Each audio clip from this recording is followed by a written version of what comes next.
नहीं था यहाँ खुली थी तब जब तक यहाँ शरीर में रहते थे अंतर ज्ञान था, शरीर छोड़ा तो चले गए।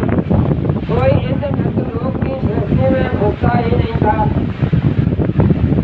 तब ब्रह्मा से भेद उत्पन्न किया, भेद में सभी को रखा है।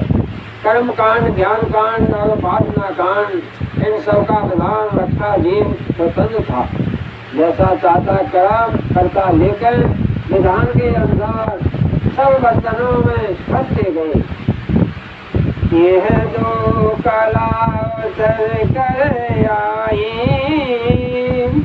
जननी देख में आने कमाई। ये दो कलाएं रल मिलकर जननी दीप और सहस जल कमल से उतर कर आई। ऊपर शिव और नीचे माया है, यह शिव अलग है और शंकर महादेव अलग है। और रचना नीचे हुई है, यह सब दिखाई देता है। जब शिव नेत्र खुल जाए, तब जब कोई महापुरुष मिल जाए तो खोल देते हैं। काम क्रोध लोभ मोह और अहंकार से निकाल कर अलग कर देते हैं तो देख सकते हैं बिना अलग हुए कुछ नहीं दिखाई पड़ सकता। तो रल मिलकर उन दोनों कलाओं ने इस रचना का सारा विस्तार किया। ये सब नीचे की रचना उन्हीं से उत्पन्न हुई। यहाँ तेरे लोक रचे, कांच तीन की धूम मची। दल कमल में बैठकर शिव और शक्ति ने रचना का विस्तार किया। उन्होंने 14 भवन बनाए, जिसे 14 तबक भी कहते हैं।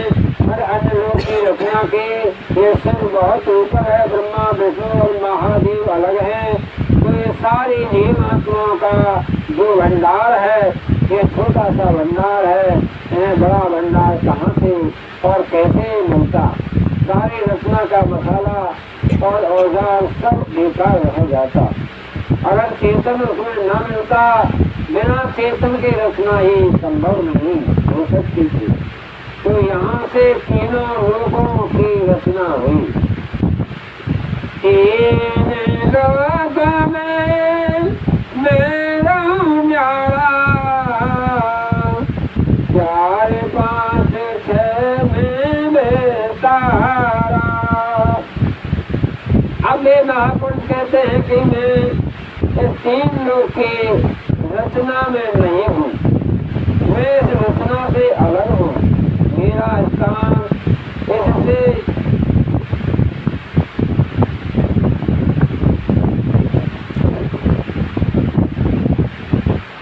तीन लोग से न्यारा है और ये रचना और विस्तार में होती गई।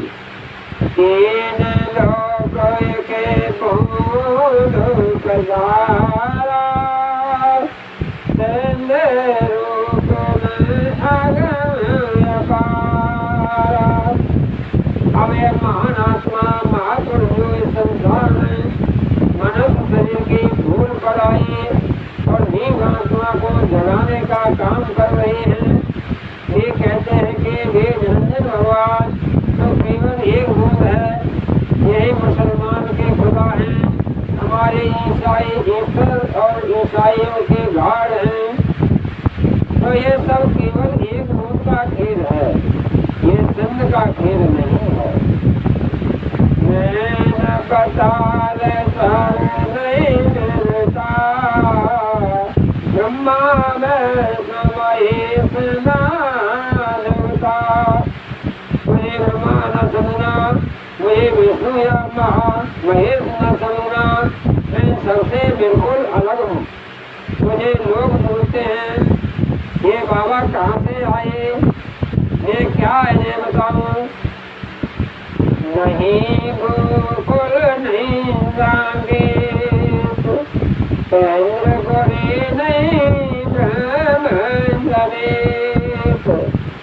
मैं गोलोक में नहीं और न मैं सांकेत मोगरे हूँ। मैं राम के तेरे लोक में नहीं हूँ, मैं ना इंद्रपुरी में रहता हूँ, इन सबसे अलग हूँ। मैं तो लोगों से कहता हूँ इन माताओं के गर्भ से पैदा हुआ, और शरीर का नाम इन माताओं ने विचार कर रखा।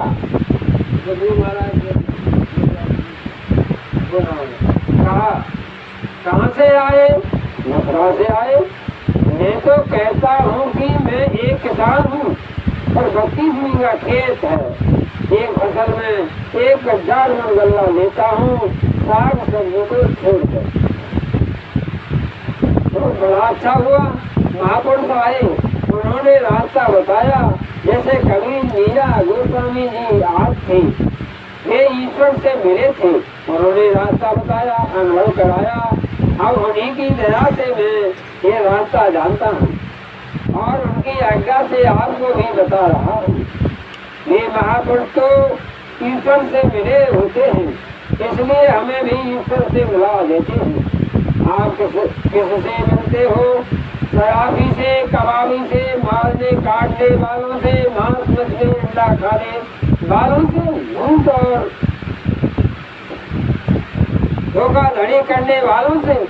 इसलिए जब आत्मा का कल्याण करना चाहते हैं तो एक बार तो बलिदान होना ही पड़ेगा, अर्थात अपने सभी बुरे कर्मों को छोड़ना ही पड़ेगा। काल तो बराबर सजा दे रहा है और तुम्हारे किए हुए कर्मों की सजा देकर कर्म काट रहा है। यह तो फल देता है और हमें अंधकार में रखता है, इसलिए हमें कौन समझ में नहीं आता। यह अच्छी तरह समझ में कि एक ही रास्ता आने का है और एक ही रास्ता जाने का है। जब इस संसार में आए तब तो पता था, मगर अब भूल गए। अब हमें नहीं मालूम कि प्रेम कहाँ है, परमात्मा कहाँ है, आत्मा कहाँ है और शांति कहाँ मिलेगी। हम सब भूल गए, अब कुछ भी समझ में नहीं आता है। अब तो संसार में हर इंद्रियों के भोगों रसों का मजा लेते हैं, और जब सजा की बात आई तो महापुरुष हो गए। तो मजा तुम लो, अरे सजा हम होगी, करे कर लो मन लो और पकड़े जाए जवाब में। खैर भाई, अगर अब भी चेत हुआ है तो अच्छा है।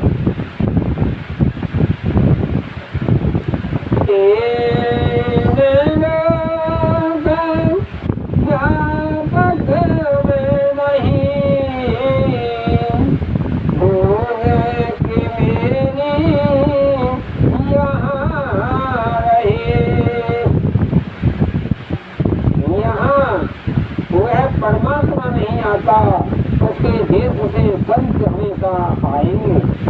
ये सदा यहाँ रहते हैं, ये भारत की भूम है, इसमें जब तक जीवात्मा रहेगी तब तक संत से लेने के लिए आते रहेंगे। फूल का सकल बजारा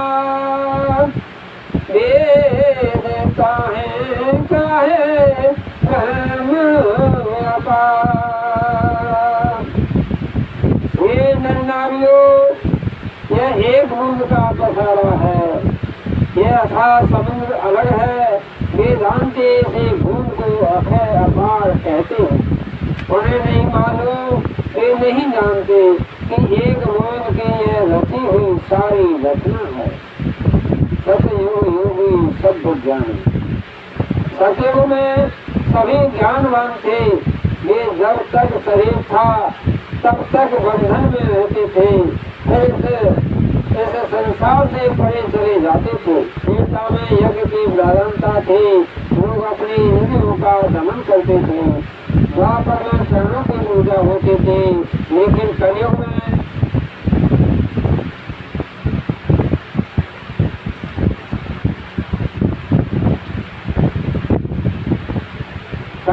तो सिवाय नाम की पूजा के अलावा दूसरा कोई उपाय नहीं।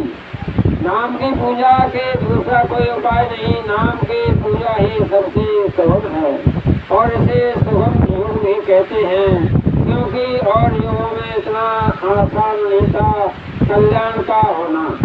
मैं तो लोगों से कहता हूँ कि अगर एक माह में तुम्हारे अंदर भेदवाणी न होने लगे तो तुम मुझसे कहना, लेकिन बताए हुए तरीके से तुम्हें करना होगा। ना करोगे तो मैं क्या करूँगा। बिना इस विधि के तुम लाखों वर्षों तक दुनिया की पूजा करते रहो, लेकिन शिव नेत्र नहीं खुलेगा। उसके खुलने का साधन बस यही एक है, अन्य नहीं। इसलिए अनुकूल साधन मिल जाएगा तो सब ठीक हो जाएगा, अन्यथा नहीं। वेदांतो ये ब्रह्मा बखाने।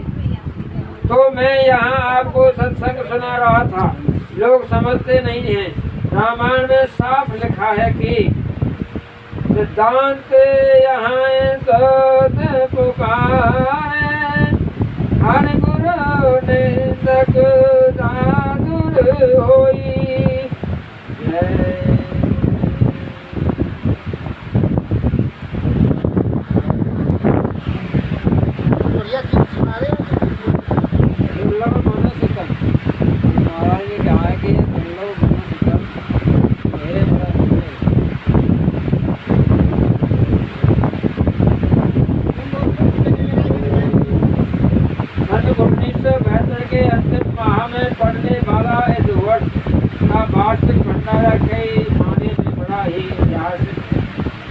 पूज्य स्वामी जी महाराज ने बताया है कि सब 70-72 तो देश और दुनिया के लिए कारण सिद्ध होंगे।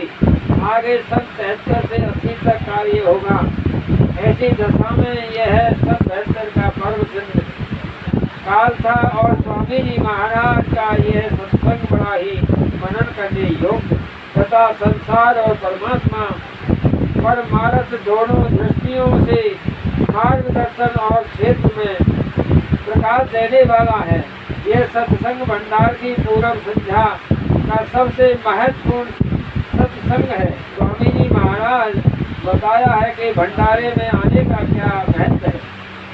सत्य समाजवाद की अनुभूति और आगे आने वाले समय की अच्छे की भी और बुरे की भी एक झांकी प्रस्तुति किया। इस दुर्लभ मनस्कंठ की महत्ता को फिर से चिताया, क्योंकि आने वाले समय में अपना अमूल्य समय निरंतर न चला जाए, वरना पछताना ही शेष रहेगा। फिर परमार्थ को कमाने के लिए का तरीका तथा दृढ़ता से लगने का उपाय बताया है। इस सत्संग के एक एक शब्द उच्चारणीय तथा मनन करने योग्य है। जय गुरुदेव, जय गुरुदेव, जय जय गुरुदेव। जय गुरुदेव नाम किसका प्रमाण है।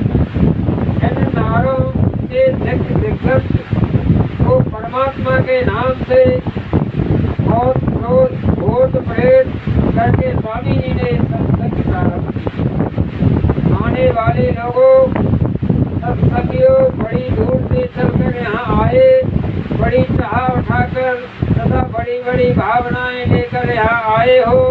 जितने लोग यहाँ उपस्थित हैं उनका बहुत बड़ा भाग्य है, इसमें संदेह नहीं कि स्वामी जी की बात बहुत बड़ी दया है। उनकी दया से ही ये संभव हुआ कि आप यहाँ उपस्थित हो सके। आज का ये जल सब हो देखिए, आज अंदाजा भी नहीं लगा सकते कि ये कितने आदमी हैं। आज 11-12 को यहाँ उपस्थित समूह में इतने आदमी हैं कि जितने हमारी मथुरा नगरी में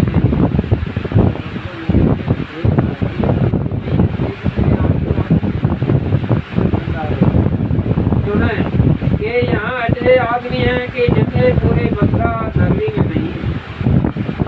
इतना बड़ा समूह, इतने आदमियों का झंड मथुरा वृंदावन में कहीं भी एक भाव एक तरफ के चलने वालों का उस परमात्मा भाव का दृश्य कहीं नहीं है, दिखाई देगा। ये सच्चा समाजवाद है, ये सच्चा प्रेमवाद है।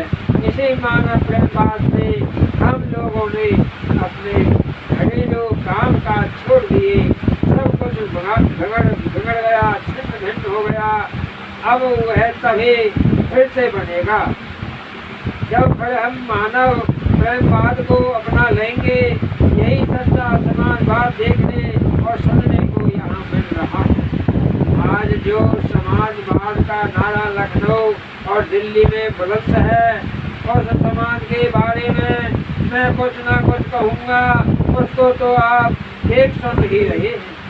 जो यहाँ के प्रेमवाद, सेवावाद, सदाचारवाद तथा सच्चा समाजवाद, उसे तो आप खुद ही अनुभव कर रहे हैं। आगे आपने इस मार्ग पर सभी कष्ट सहकर खड़ा किया।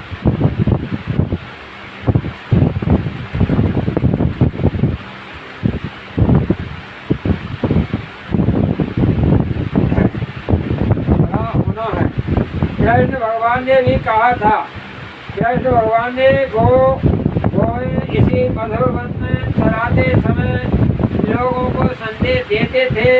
वे भी कहते थे अपने आदमियों से कि खड़े हो जाओ, तुम्हें तो निमित्त मात्र बनना है, पापियों को पहले से ही मार डाला है, बस तुम्हें खड़े हो जाना है, काम तो हो ही चुका है, से लेना है तो ले लो। ऐसा पढ़ने सुनने को हम लोगों को मिलता है। कुरुक्षेत्र के मैदान में अर्जुन को ध्रुव दृष्टि देकर अपना विराट रूप तथा सब पापियों का सहर का दृश्य दिखाया भी था। अब अगर मैं भी ऐसा ही कर दूं तो बुरा नहीं होगा। सत्संग की जरूरत है। आज भारत को बहुत ही जरूरत है। बिना सत्संग के ना तो कोई सही दिशा में चलता है, ना सच्ची बात को जानता है, ना जब जानने से यह इसी संसार के दुखदायी समाजों में फंसा रहता है और समझता है कि हम बहुत कर रहे हैं। तो सत्संग को ध्यान से सुने। दुर्लभ मनुष्य यह तन दुर्लभ तुमने पाया, कोटि जन्म भटका जब खाया। इसमें संदेह नहीं कि मनुष्य तन बड़ा अनमोल है। इसमें से होकर ही उस परम पिता को पास रास्ता गया हुआ है। सिवाय मनुष्य तन की दूसरा कोई उपाय नहीं है जिससे जिस घर को जाया जा सके। काल भगवान का बनाया ये शरीर 5 तत्वों का है, जल, पृथ्वी, अग्नि, वायु और आकाश। इन 5 तत्वों को भी काल भगवान ने ही बनाया है और काल भगवान की दया है कि उन्होंने हमें यह मनुष्य शरीर दिया। आरंभ में सभी आत्माएं उस परम पिता अनामी प्रभु से में समाई थी।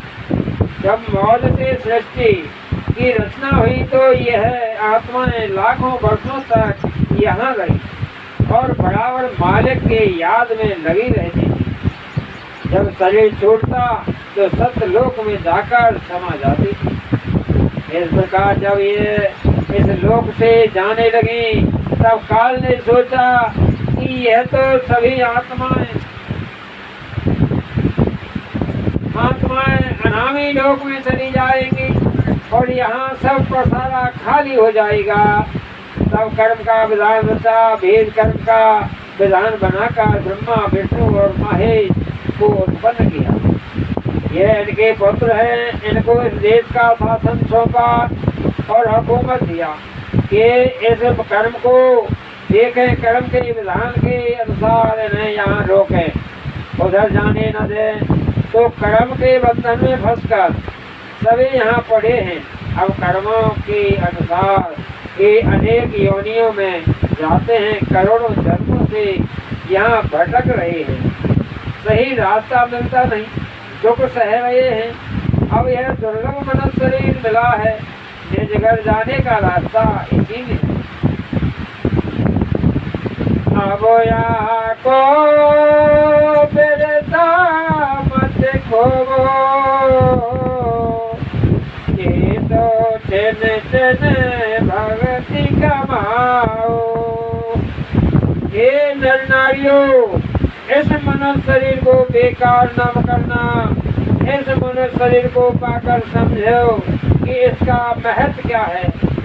इससे भक्ति को कमाओ, लक्ष्य को प्राप्त कर लो। लोग चंद्रलोक की यात्रा की बात करते हैं। इस मार्ग से असली चंद्रलोक, सूर्यलोक आज सब लेंगे। पहले चेतने का समय नहीं था, ये समय भूल में था। अब कलयुग में ये बिल्कुल निर्बल क्षीण हो गया है। इसमें इतनी ताकत भी ना रही गई कि योग और प्राणायाम कर सके।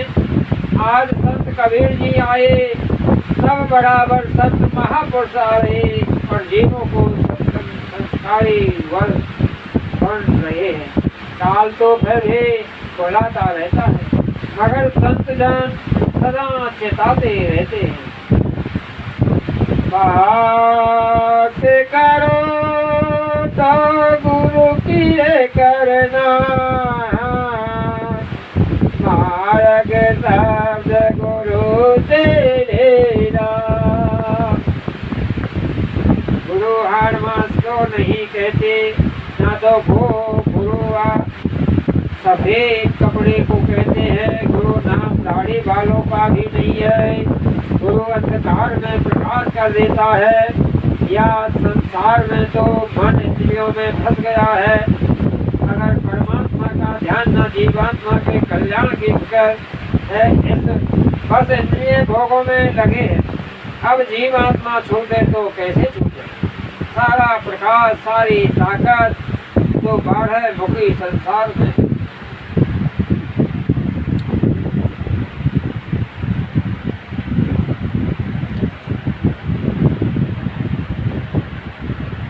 फंस गई है तो छूटने का बस एक ही उपाय है कि भक्ति करें।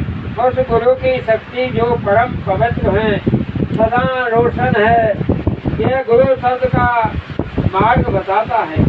ऐसे शब्द हैं, ऐसे सत्मार्गी गुरु से सत्ता मार्ग पाकर सदा के लिए छूट जाएंगे। मानव जीवन का जो प्रमुख लक्ष्य है, ये प्राप्त हो जाएगा। मनुष्य तन से लाभ उठा लेना चाहिए। हमेशा महात्माओं ने कहा कि कैसा गुरु होना चाहिए कि शब्द मार्गी, शब्द या आवाज उस परमात्मा के पास से सुना आ रही, वह हमारे पास तक आती है। अब उसी शब्द या नाम की सीढ़ी पर उस परमात्मा ने बना रखी है। जब ऐसा नाम भेजे और शब्द भेदी गुरु मिल जाएगा तो फिर भक्ति करना चाहिए। अब अगर ऐसा शब्द गुरु न मिलेगा तो फंसा देगा, तब मनुष्य शरीर विकार में व्यर्थ चला जाएगा। शब्द मार्गी गुरु न होवे, गुरु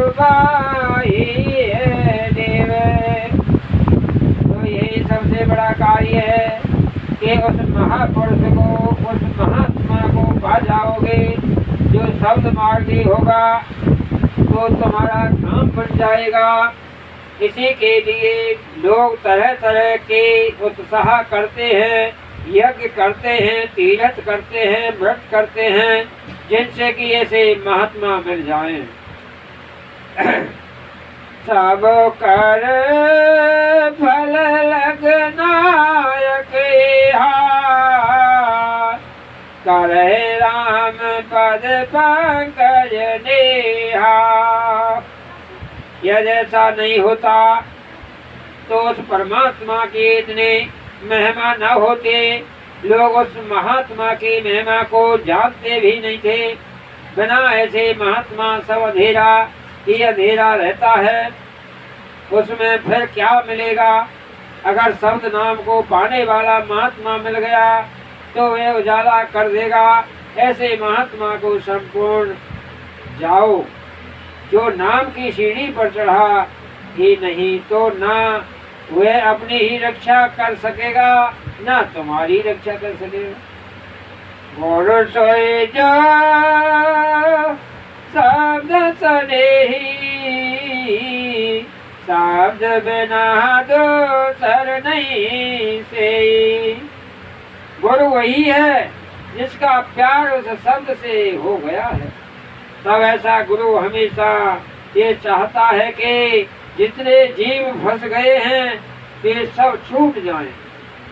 यह आपके दुख दर्द से दुख रहते हैं, उन्हें आपसे ज्यादा जल्दी रहती है। आपको क्या जल्दी है? आप तो इस संसार में संसार के सामनों में इनके पाने में और इनके रखने में लगे हुए हैं। आपको शुद्ध और ऊंचे परमार्थ का कदर भी नहीं है, इसलिए आपको क्या जल्दी है? मगर वे महापुरुष सच्चे घर के आनंद को, वहाँ के सुख को जानते हैं। वे आपके दुख और दर्द को भी समझते हैं, इसलिए उन्हें आपके लिए बहुत दुख है।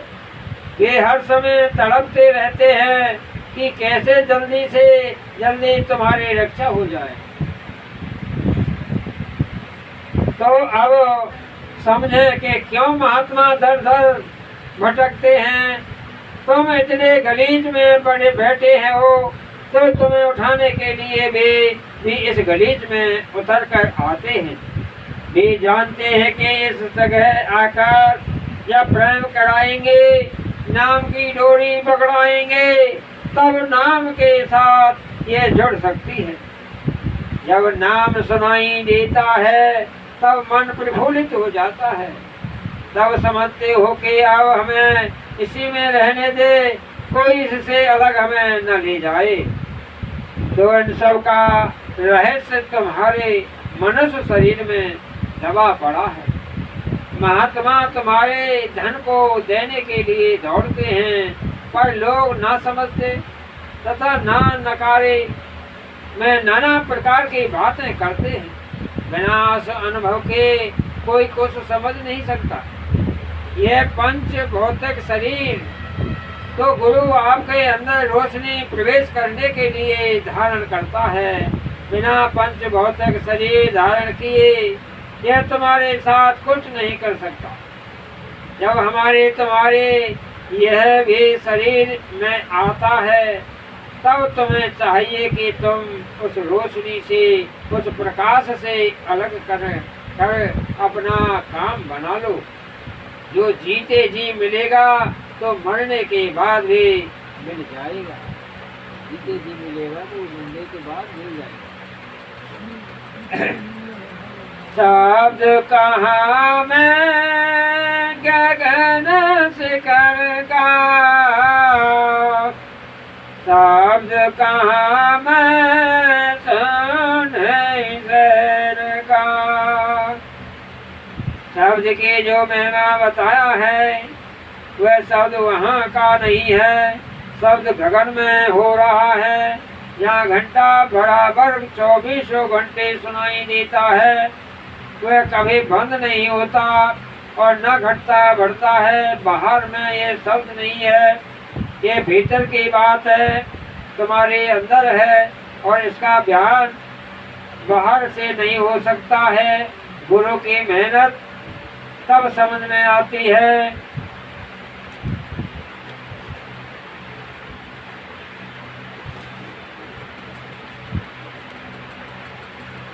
तब वास्तव में बलिहार जाते हैं।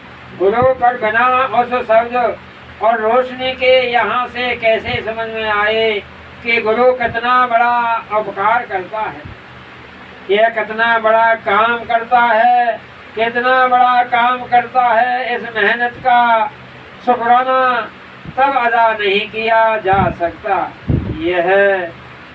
वह यही करते हैं कि तुम भी मेहनत करें।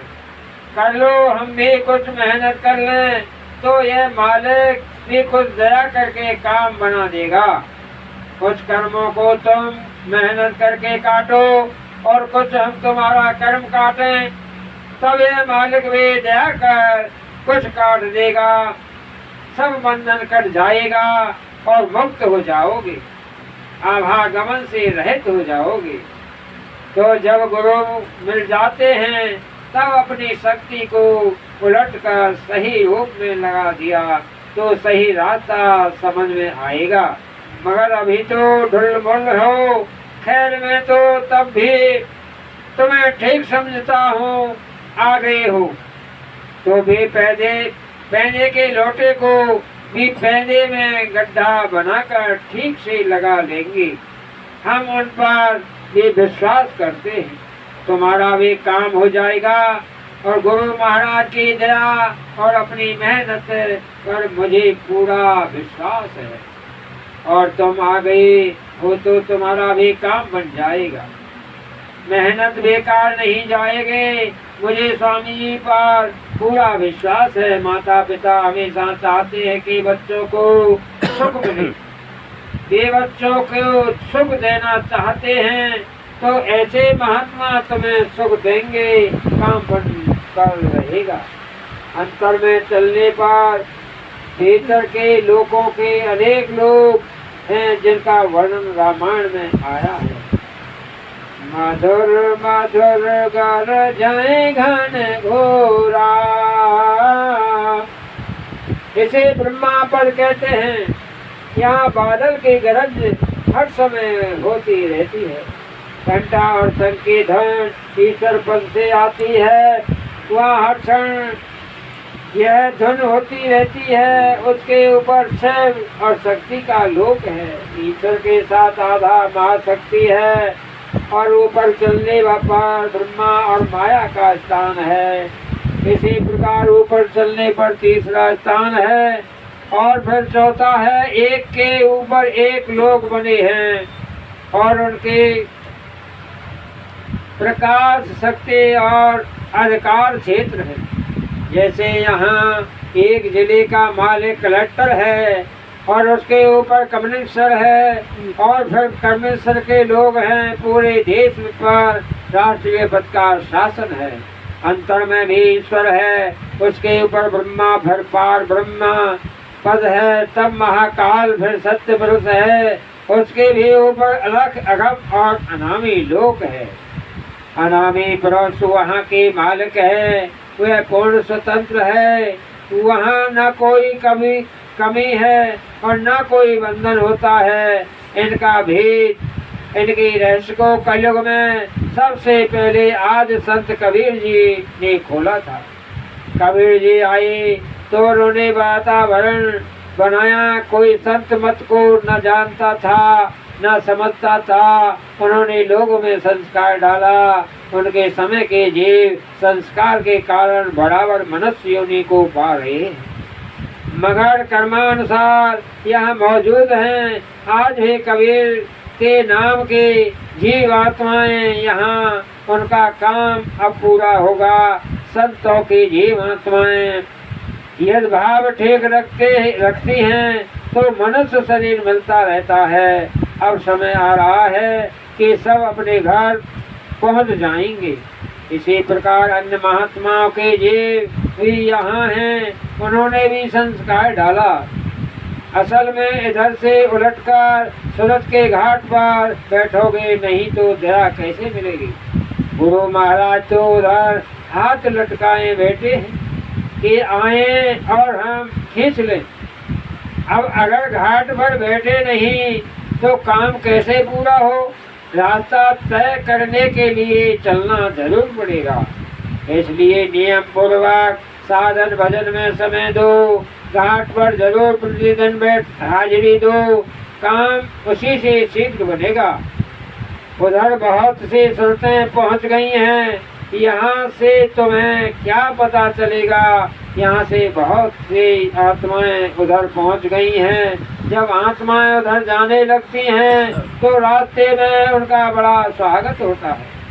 उस लोक के रहने वाले खूब नाच और लीला करते हैं, स्वागत में बाजे बजते हैं और गाना होता रहता है।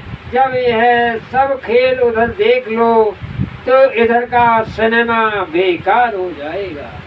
इसे देखने में तुम्हारा मन ही नहीं लगेगा। यहाँ के सिनेमा में अपना पैसा भी बर्बाद करते हो और आंख भी खराब होती देखने में मिलता है।